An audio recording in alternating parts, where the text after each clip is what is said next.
hard to see, guys. Reading 250. That one's reading 250. That one's reading 250.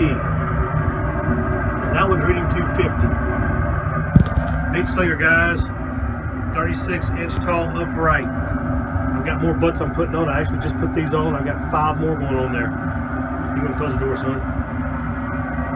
I've got my PID set at 250, and the pit is running on 5 or 4 levels in there because I only got the 4 oven thermometers, but 4 grates on this 36-inch chamber, all reading 250. And if any of y'all look at these gauges now, don't say, oh, they ain't 250. Well, that's because the door was open.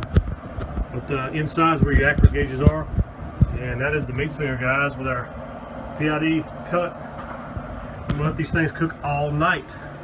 I'll wake up in the morning and I got pulled pork. See ya.